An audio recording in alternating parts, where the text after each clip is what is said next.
For the CEO's blog this week, we don't have Amanda Rando with us, but I'll do my best for you and give you the news as I see it.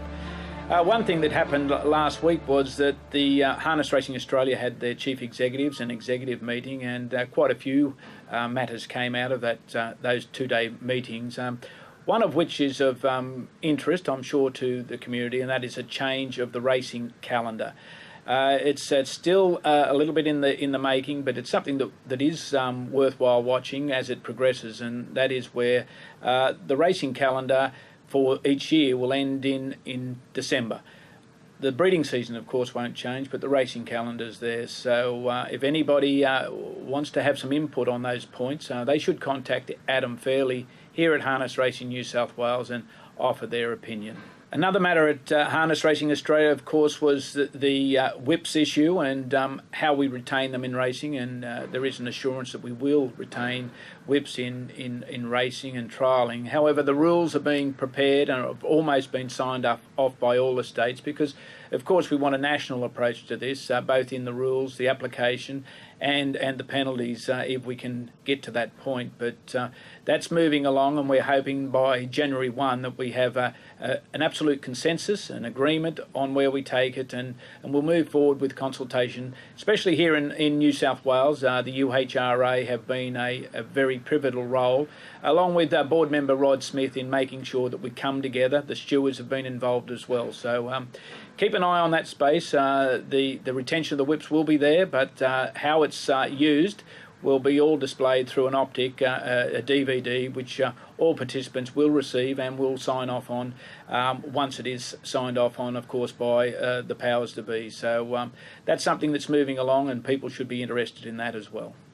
Congratulations, of course, must go out to the principal club, Club Menangle, for the award they received at last Sunday evening at the club's New South Wales Awards. And that award was for community involvement and cultural arts. And the club won the award for the Indigenous series, race series that they introduced some years ago, which has progressed and grown over the years. So to the principal club, to Ray Sharman, the chairman, to Michael Brown, who has been a driving force behind the Indigenous race, Bruce Christensen, David Watson, to everybody really, well done, and particularly to Jimmy Brown.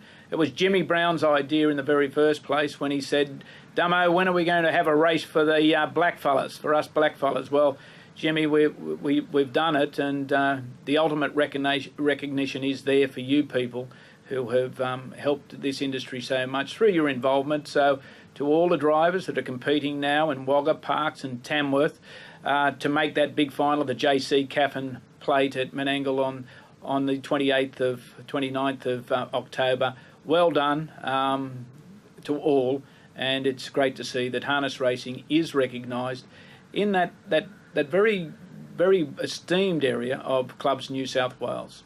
Just another reminder, the awards night, 28th of October at the Sydney Hilton, will be a great night. The entertainment is fantastic. Of course, the awards will be for those who thoroughly deserve them. Some interesting awards in there as well. But one of the highlights of the night, of course, will be the Carnival Cups Awards, where each of the clubs are up for an award there, unknown to the clubs at the moment. Of course, they've been judged, but it's worthwhile, and I suggest, or I implore really, all clubs to have a representative at our awards night. It's our celebration, and you should be there. But only last week, the Trotters Association had their awards night, and it was at Penrith, and it was a great night by all concerned. Blake, Flora, Troy, you've done a great job. You're bringing the trotting fraternity together very well. You're working with the clubs, and we can see trotting in New South Wales going ahead leaps and bounds in the coming years with this dedication.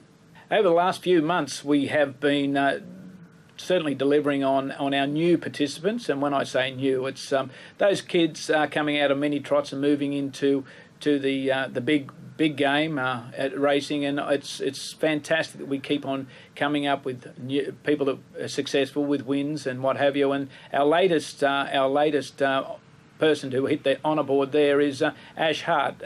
Ash had her first winner at Penrith a week ago, but was so much to the fore that 2 days later at Newcastle she also won. So congratulations, Ash. It wasn't your first drive, but it certainly wasn't far off your first drive. So well done, and to all those other younger people and older people for that matter that are in our sport and are progressing along, we wish you all the best and every success, and success as early as possible. Well done, Ash.